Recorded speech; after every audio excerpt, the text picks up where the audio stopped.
Welcome to the All Things Energy podcast. This is Josh Allen, and we are here to power up your understanding of the energy industry with electrifying topics and really some stellar guests. And with that being said, super excited to introduce today Matt Rose, the LP&L guy. Matt, thank you so much for joining the All Things Energy podcast. Thank you for having me. Absolutely.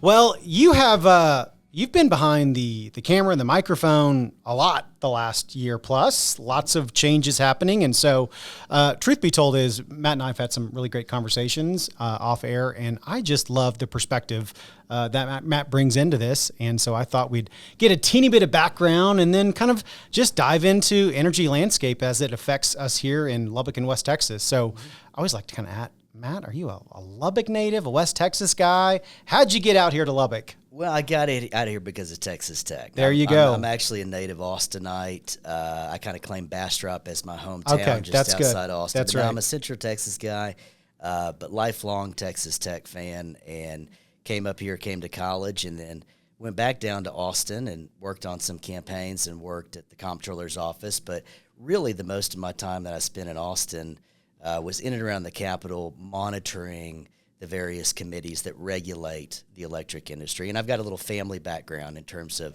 electric utilities. And so I got the opportunity to come back to Lubbock and start up with LP&L about 2013. And I don't think that I envisioned the type of ride that it would be over the 10 years that I've been here. But you know, it's been exciting to say the least. And so I'm excited about where we are today, but it's been a long time to get here. Well, sure. And without jumping too far ahead, you make me kind of think, gosh, 2013, the landscape of Lubbock, West Texas, energy, et cetera. I mean, is it fair to say that it's radically changed? I mean, there's just been a lot. It has. And I would say the first thing that changed our landscape in this part of the state is the building of the competitive renewable energy zone lines, the CREZ lines, in the mid to late aughts to this part of the state in order to capture the renewables around us. Yep. The state made a commitment about 20 years ago that there's a wealth of resources in this area of the state. ERCOT needs to import those. And so they built about $7.5 billion of transmission lines. And so the construction of those lines is really what made it feasible for us to even entertain joining the ERCOT market. Yep. But to your point, when I arrived at LP&L in May of 2013, the main focus of the utility, like it is most municipally owned utilities, was build one big power plant to fill your needs. And that's not really where the energy industry was at that point. And Lubbock had not had a real good run of history in terms of trying to build a power plant. My first summer here in summer of 2013, pretty chaotic, and a failed power plant attempt had led to all sorts of more chaos.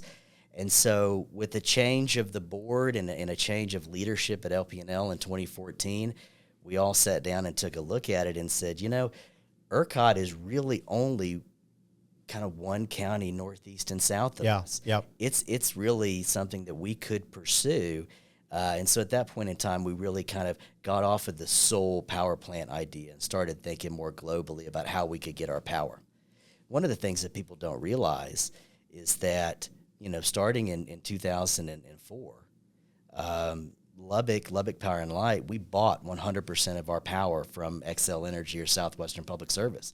People have long thought that we had power plants here in Lubbock that completely fill our need, but they really don't. At full capacity and without anything breaking, they only would cover maybe a third of our load. And so we were already in a position of buying our power, and that's why we started looking more globally of saying, if we got to the ERCOT market, it would really take off a lot of these restrictions that we have in the Southwest Power Pool and save quite a bit of money year over year. And so that's where we started going down that road. Well, and I think it's interesting, too, because certainly we don't expect most consumers to be experts in the energy industry. It's fairly complex, the parties involved, but just at a pretty global level, I kind of even like to kind of ask the somewhat dumb but high-level question of like ERCOT serves, and I've heard different numbers, but you just give me kind of the high level. What percentage of the population does ERCOT serve? And then there's the other percentage of the population that's served by the co-ops, municipally owned, et cetera. Sure. But, I think it's kind of good for people to understand there's a distinction in terms of how the state of Texas is being served. Mm-hmm. Yeah, just really quickly, we have 3 interconnects in the United. You have the Eastern Interconnect, Yep. you have the Western Interconnect, and then you have ERCOT. But within that, and where I really hone in, and most folks understand this, is you've got a series of different regional transmission organizations or power grids that operate really like states within the United States. And so we were part of the Southwest Power Pool, which is a multi-state grid that runs basically from Lubbock all the way up through Manitoba, Canada. That's how most of the power grids are in the United States. Texas is the only one that has its own, and ERCOT covers right about 93 to 94% of the state of Texas. ERCOT itself is not a power producer. It's an electric grid. ERCOT acts as an air traffic controller, making sure that there's enough power on that grid at any one time. But it's up to all the individual generation organizations to put that power onto the grid. So when we were in the Southwest Power Pool, because of the rules in the Southwest Power Pool, we could only buy power from a power plant that we were physically connected to. Oh, wow. And because we were at the very southern region, that meant that the only person that we could effectively buy power from was Xcel. Yep. And we had a full requirements contract with them. But because of a federal complaint that was put in about 2006 by a very large oil and gas provider, we, like others, were not able to re-sign that style of contract. That's what kicked off this idea of building a power plant. As we said, by 2019, we need to have a power plant to cover our need. Meanwhile, we were paying about $42 million a year in what they call capacity fees, which are really subsidies for power plants, which is fine, except we couldn't access any of the power plants. So it's $42 million that's going out the door. Yep. So when we went through that process and looked at joining ERCOT, what really drew it to us is that by joining ERCOT, we had to build transmission lines instead of a power plant. Power plant would have cost us about $750 million at that point in time, versus building about $400 million of transmission lines that are reimbursed by the state of Texas. Yeah. So that was first, as we said, look, that's a more economic solution, better for our folks. But then in joining ERCOT, ERCOT has a rule that says that we as a city could buy from any power plant regardless of geographical location. So that's what started us down this road in 2015, is to say, let's build power lines. Let's go join ERCOT, the state grid. Let's take out all of the D.C. regulation that goes with being in a multi-state grid, and that way we're just regulated by Austin, and then we can buy power from anybody. But then once going through that process, over and over we heard from the citizens that they would like to see a return to competition. And that's what brought about the second step of this migration, was not just joining ERCOT, but then opting to go to competition. And very quickly, the way that competition exists in Texas is that in 1999, Senate Bill 7 deregulated a part of the ERCOT footprint. Yep. It deregulated all of the areas that were then singly certified and served by private entities, basically. So that's why Dallas and Houston and those areas, Midland and Odessa, San Angelo, all of those areas were previously served by private providers, so they got deregulated and they went to choice. But there are 72 cities that own their own utility inside of ERCOT. San Antonio is the biggest, Austin second, we're the third. So just going to ERCOT did not change our structure. That was something we took on ourselves. It's been a fun challenge. We're on the other side of it, but that's really where we got to today in choice. A lot of folks think that it's just a natural occurrence, but we're actually the first city to voluntarily deregulate and go through the process that we just went through. Well, and I think, I try to stay fairly high level, because I think you and I could geek out on some real numbers that are quite frankly fascinating in terms of the growth of so many different areas that require power. Mm-hmm. I think I read an article, it may have been yesterday, beginning of the week, maybe at the end of last week, where there were some new projections that ERCOT was dropping, I think impacted by, data center, AI data center, Bitcoin mining, industrial growth, population growth, EV adoption, just go on down the list. Sure.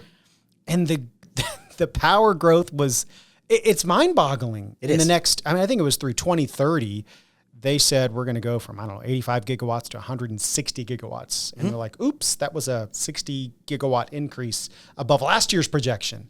Yeah, no, look, I tell people this all the time, because once we made the decision to go to ERCOT, and certainly as we've come across the line, folks in Lubbock have taken a keen interest in the health of ERCOT, as they should.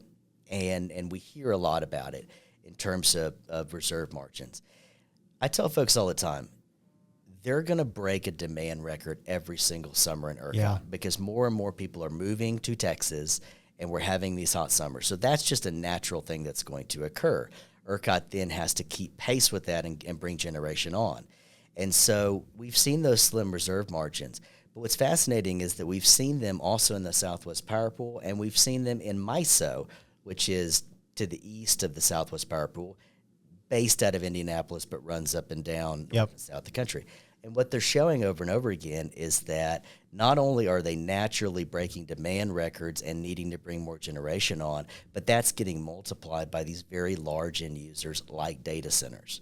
Just got back from the American Public Power Association annual conference, and so many of the presentations were about systems in California and Arizona and Louisiana, trying to figure out how they can accommodate data centers. I'll give you one really good example that I tell our economic development folks here. Lubbock, at its peak, uses 650 megawatts. The data centers that are getting pitched to us that could possibly come here are all saying that they would start at 80 to 100 megawatts, quickly scaling up to 200 to 250 megawatts. 25% of the entire city's needs. That is one data center. Yeah. That is a new city coming onto the ERCOT grid in full for every single one of these data centers. And one of the things that they're doing is they're saying, look, we'll be interruptible load, meaning that if you get into the summertime and it's a hot day and the wind's not blowing and the sun's not shining and your resources are slim, we'll duck offline.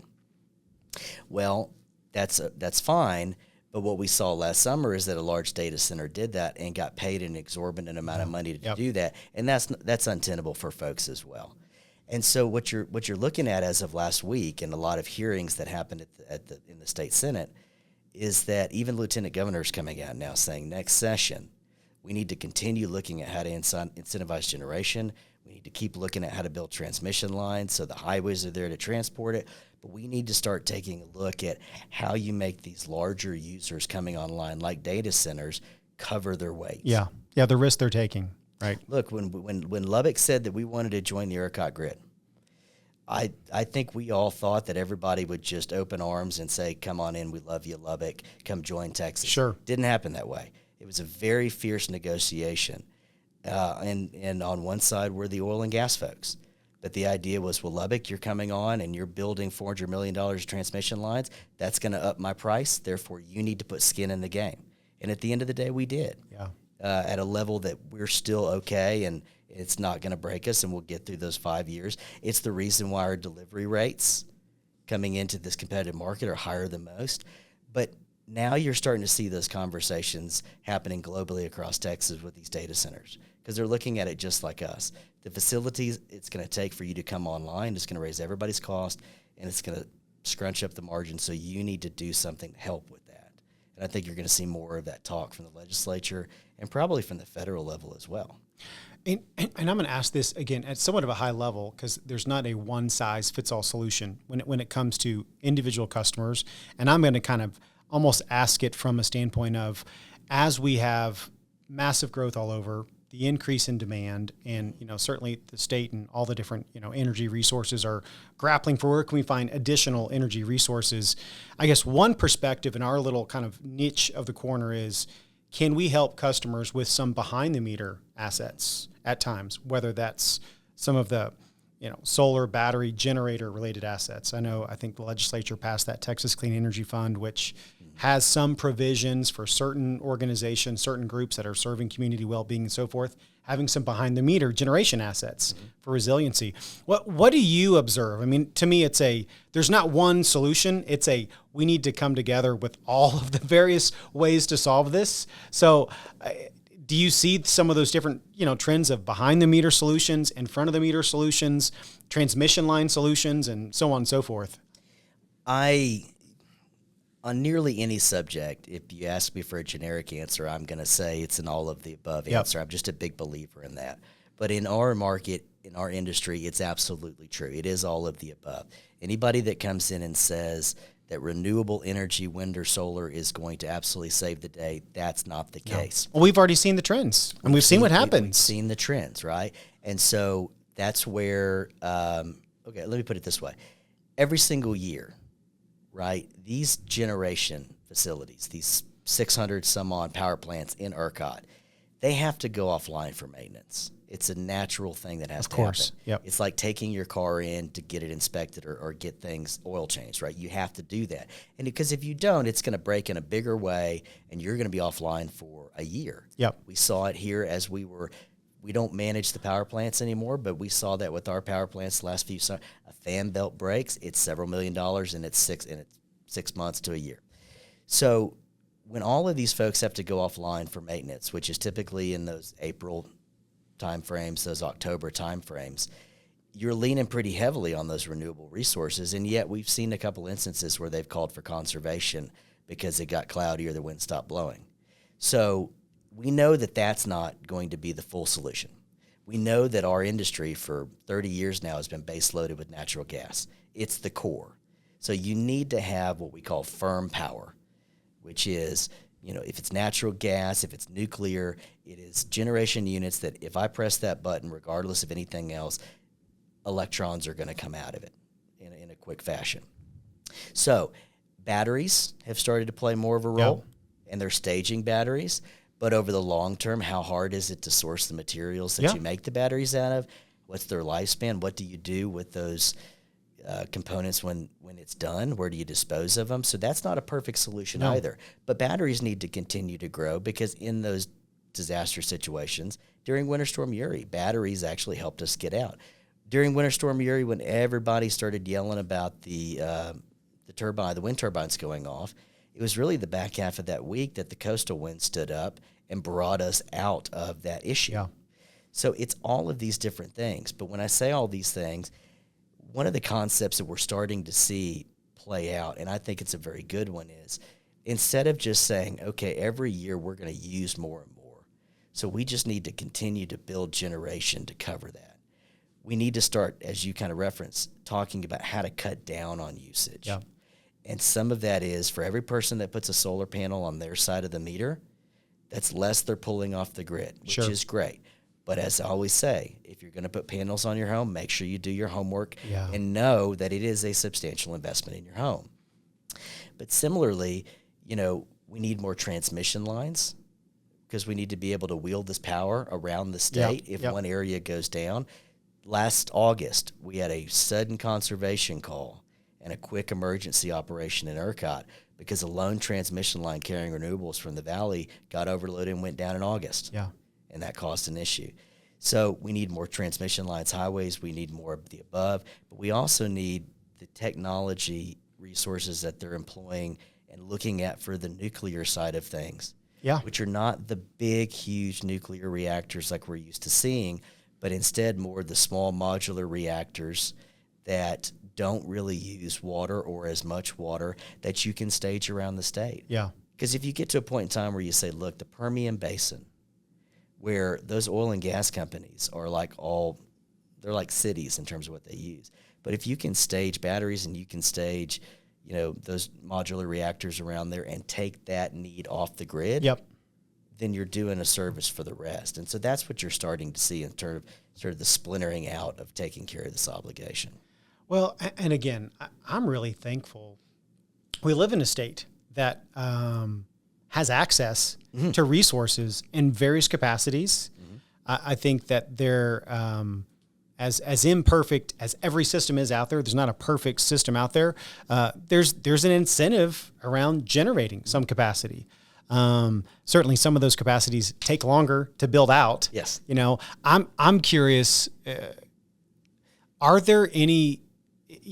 Have natural gas plants always been built? Like, there's always a pipeline of new gas generation, or was there a slowdown where the pipeline of new generation, kind of tapered off and we're a little behind the curve? Because you can't build one in 6 months. No, the way it really worked out, and I mentioned this, we used to, if you go all the way back to the late 80s, early 90s, there was a point in time that we were base loading coal. It was the backbone of. And as natural gas became more cost effective, more efficient in these plants, and cleaner, it is. Like, nothing's 100%, but it is absolutely cleaner. You saw that transition take place, especially in Texas and ERCOT, because there's a wealth of natural gas. What we saw was that in the mid-teens, about 2015, 2016, especially in ERCOT, you started to see the coal plants going offline. And it wasn't the politics driving them offline.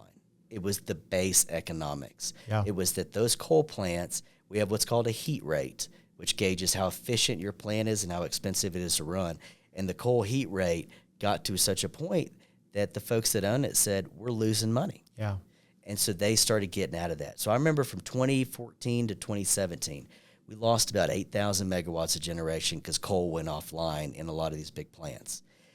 And it took about 2 or 3 years for natural gas to take its place. And natural gas has been struggling to keep pace with that now that coal is fleeting. And wind and solar have filled that gap, but it's not reliable 24/7. No, it's not. Yep.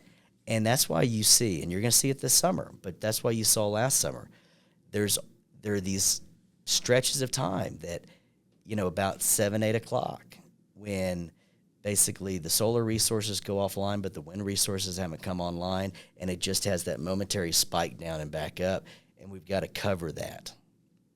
So what I tell you is that the energy fund that was passed by the voters, put up by the legislature, that's now in play, there's a lot of cities that are lining up to get that little to no interest loan money to build generation.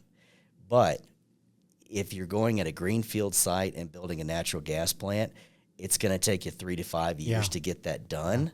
If you can manage to find something that was previously marked for generation, you can probably get a facility up in 12 to 15 months. It's underway, but it's going to take about 3 years for these new plants to come online. And so we're just trying to figure out everything we can do to get beyond the next 2 or 3 years so that maybe generation will start outpacing demand. But I will just say this, and it's circling back to data centers.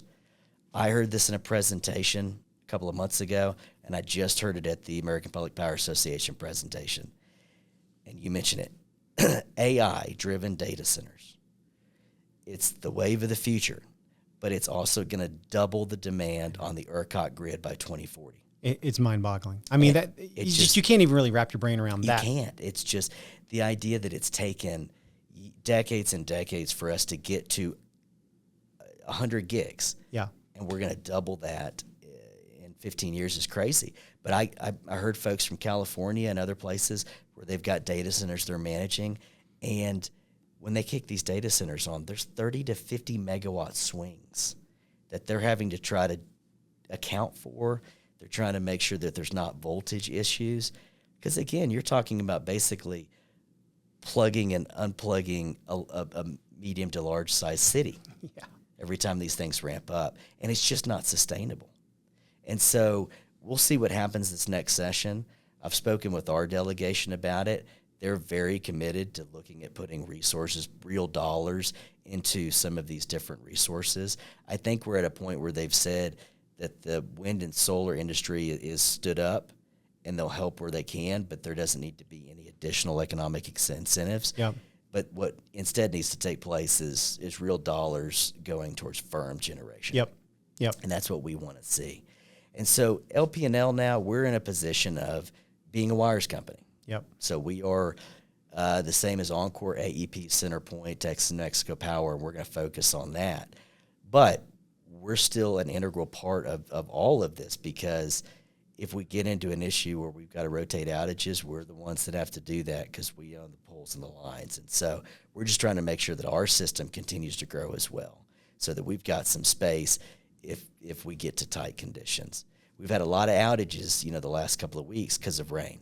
One thing that people have a hard time realizing sometimes is that a lightning storm comes through, it's going to knock power out. Yeah. But then power is also going to go off a week later because that transformer's been struck by lightning, and it's been compromised, and we're not going to know till it breaks.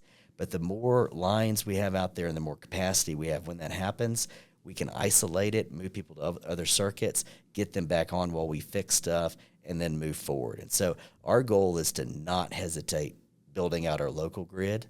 We hope the state continues to incentivize transmission lines, because you can have all the power in the world. Yep. But we saw during Erie, if the transmission lines come down, you don't have any way to get it to folks. And then overall, just the state legislature and the feds really supporting new generation technology and not getting caught off in these rabbit trails of saying we're going to be 100% green in 10 years. Yeah. We will be to a place where we are a lot better in 20 years with our footprint. There's no question about it. But let's get there naturally without jacking prices up or people going in the dark. Well, I can even appreciate someone who sits on the pretty far clean, renewable side, like an Elon Musk does, as fascinating a human being as he is. Yeah, I appreciate his honesty in saying we need every drop of natural resources, oil, gas, natural gas, so forth, in addition to obviously that he just recognizes there's massive growth. We've got to use all of it. We can't just, have a pie in the sky expectation around what these renewables are going to do. And even our company, I think one thing that we've really tried to do from our perspective is have these conversations with individuals like yourself to really understand the bigger landscape, so that where we can come in alongside customers at the right times and trying to help deliver the right solutions. I've said an agnostic solution, not a, hey, just throw a panel up because that's the right thing. That's not often the right solution. Sure. Or understanding what are some of the technologies. Battery technologies are improving. When can those be implemented in a way that really maximizes all of these different, forces that we're competing with? And one of the interesting analogies is our cell phones. And I talk about it a lot, that the government didn't mandate a cell phone. The government didn't necessarily even put a bunch of money down and force that out there.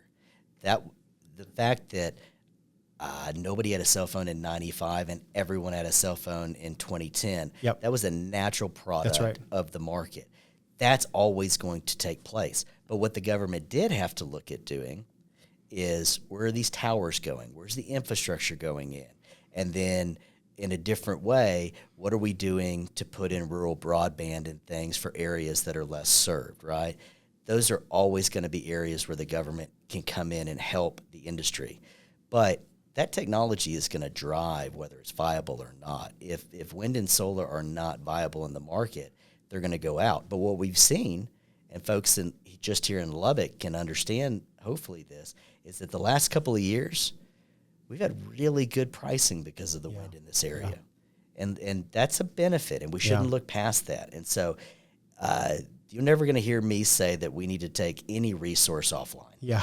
Ever. But coal becomes uneconomical, it's going to go offline, and there's not much you can do to save that. So my hope is that wind and solar increases their reliability, that they continue to be a hedge that drives pricing down. You may see the legislature at some point come in, maybe this next session, and say, if you have a wind farm capable of producing 100 megawatts, you need to be responsible for at least half of that capacity at any one time. Because that's what ends up happening. Is 100 megawatts, you may only have 8 megawatts if you have a specific, event that happens. And so looking at shoring it up. But ultimately, they're here, they're situated, they're helping us in this region. Yep. And I hope they continue to. But no, look, technology is gonna push things. And I'll just say this: the reason that I'm excited about being in this industry is that, in my mind, whether it be Texas or the United States, the success, our mutual success, is only going to come because we have enough electrical infrastructure to power all the things that we need. We're moving to a technology, 20 years we'll have technology we haven't envisioned today. That's right. Do we have the ability to run the electrons and keep it up and running? And that's why our industry can't be one that's forgotten. It needs to be continuously incentivized and helped through this, because without power, nothing in this world works anymore. Yeah, I think people quickly forget the privilege we have of just flipping the switch and having the lights certainly in this time of the year, we want to flip the switch and have some cool air. Yes. And it doesn't just happen magically. There's a lot of engineering, the lines, et cetera, that's needed for that. And that's not lessening. That's only increasing dramatically. And so the roles. I say this all the time. People will ask me, I don't understand why you have outages. And I'll say, well, it's because electricity and its infrastructure exists outdoors. If a tree falls into a power line, your power's going to be out until we can fix that line. But the question is, do we have redundancy in our system so we can shift people out of the circuits while we're doing our work? And then overall, collectively, are we implementing technology that can communicate with customers so they know what's going on? You hardly think about power until you don't have it. That's right. Yep. And so we've got to, now that we've made this big move, our next goal is to improve the technology at LP&L so that we can automatically communicate with customers when their meter goes out, these types of things, so that you don't, one of my favorite, I love the old Twilight Zone. It's one of my favorite, the old Rod Serling, the original Twilight Zone. And in that first season, there's an episode called The Monsters Are on Maple Street. And it's an entire story about a cul-de-sac that goes out of power. And within 1 hour, they've devolved into chaos. Yeah. You can see it when the power goes out, how quickly people, so our goal is to get it on as quick as we possibly can. People need to know that if we're out there trimming trees in their backyard, if we're inconveniencing them because we're building lines and doing these things, it's so that when your power goes out, we've got more options. Yep. Well, Matt, thank you so much. Again, I kind of love this conversation at both a high level and a guts level because, to your point, we love our power. We do. So, and I tell you, it's going to be a hot summer. Yeah. So, it's going to be vital that we keep the lines up. But I'm happy to come back at any time, talk about any of these things. 30,000 footer into the weeds. I love talking about the topic, so I really appreciate it. I think it would be fun if we look up over the next 5 to 7 years that every year we look back and go, man, we didn't know this technology was coming in, and it's fascinating and it's challenging, but that's why we're here. We're here to put our brains together to solve these challenges together. And there's going to be, it's like I say, over the next 10 to 15 years, we're going to evolve so much in this industry. It's exciting to be a part of it. And let's see how we go year over year. Yeah, that's right. Well, I mean this sincerely. Matt, thank you. Thank you to you and so many of your team at LP&L that does, countless things. We have no idea to serve our community in West Texas, and look forward to seeing all the growth ahead of us. Awesome. Thank you. Yeah, well, thanks for joining us on the All Things Energy podcast. Until the next episode, you can check us out on our socials. That's at Get Rise Energy, Facebook, Get Rise Energy. Thanks so much. Until the next time, have a great day.